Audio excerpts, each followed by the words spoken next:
Good afternoon, VC. It's your boy Pilts coming at you in full effect.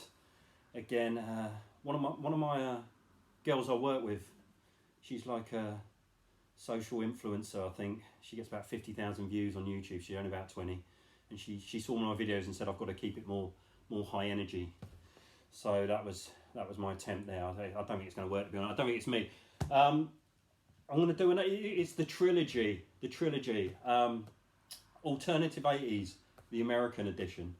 I've tried to pick albums where bands were probably sick of playing the toilet circuit and decided to go for it. Shit or bust, as we say over here.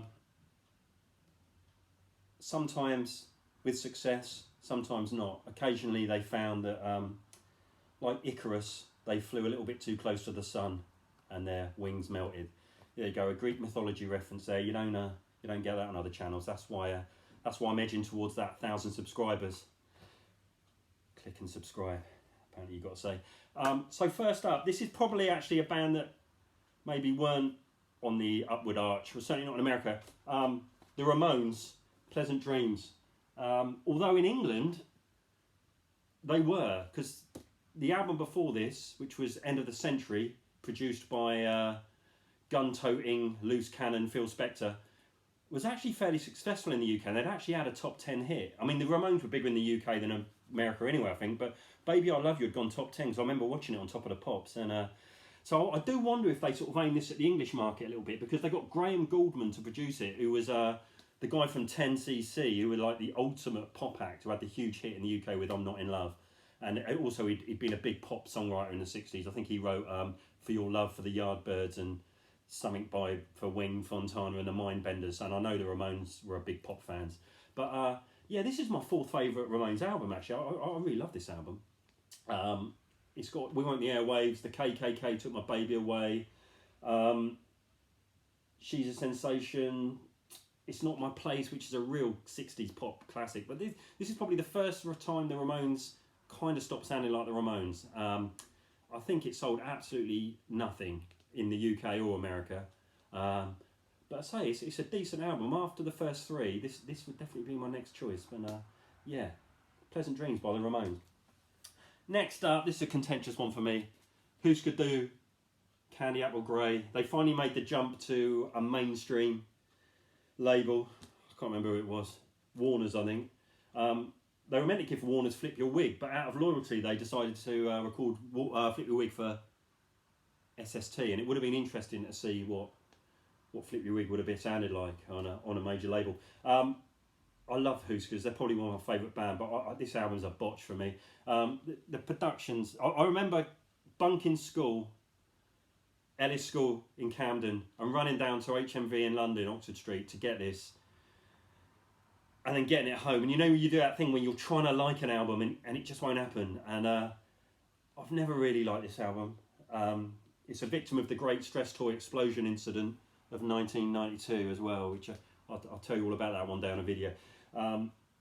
But yeah, it's my least favourite Huskers album probably, and I love Warehouse. It came after. Warehouse might be my second favourite, but this never worked for me. I mean, it's probably got their most famous song, Don't Want to Know If You're Lonely, but the production doesn't sound great. It sounds like just not as good versions of songs on Flip Your Wig and New Day Rising, as far as I'm concerned.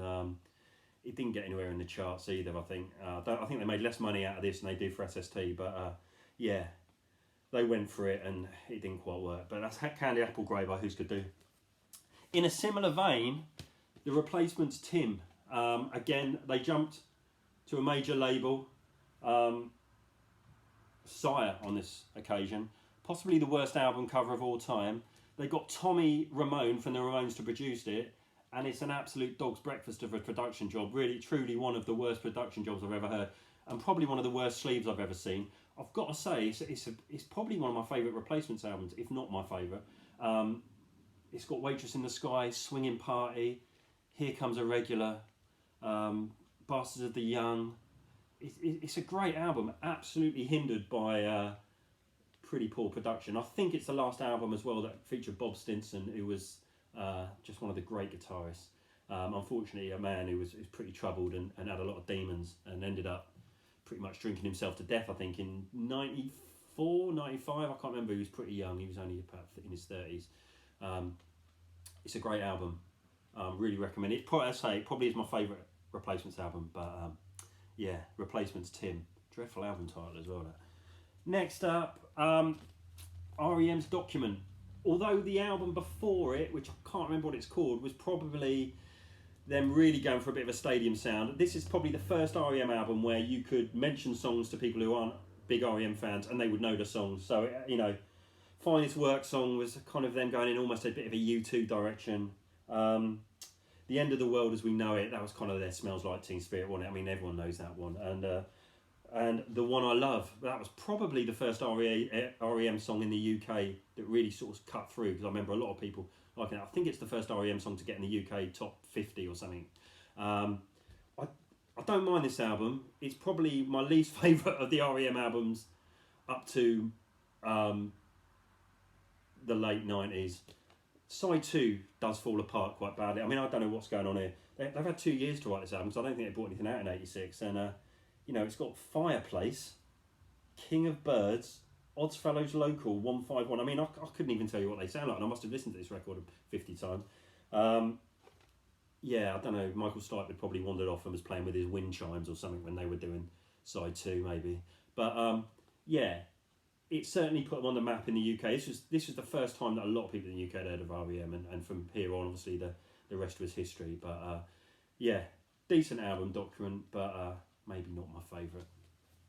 Next up, A Date with Elvis by the Cramps. I mean, if you're talking brilliant album, you've got like a bunny girl with a Bible and a toasted cheese sandwich. I mean, you know you're in for something good here.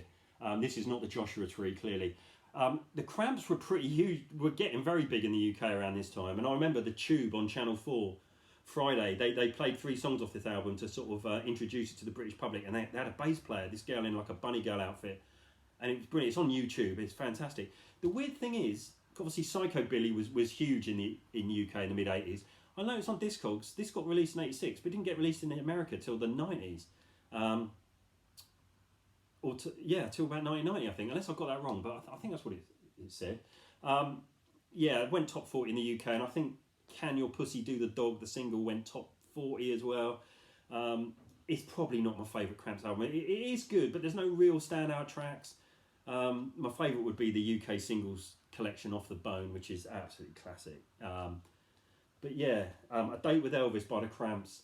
It did put them really on the map in the UK, but after this, what came after this? Stay Sick, which had Bikini Girls with Machine Guns, I think, which was a great single, but they kind of fell away. But what a great band the Cramps were. I'd love to have seen them live. And yeah, great album, A Date with Elvis by the Cramps. Talking of bands that were big in the UK but not in America, Doolittle by the Pixies. I remember buying this because for some reason I always remember it was after the Heysel disaster, the football disaster. Not the Heysel disaster, the football where Liverpool played in the FA Cup on the Saturday, because I was in France watching that on TV, and I came home and this came out on the Monday, because this is my copy. I think I bought this day of release.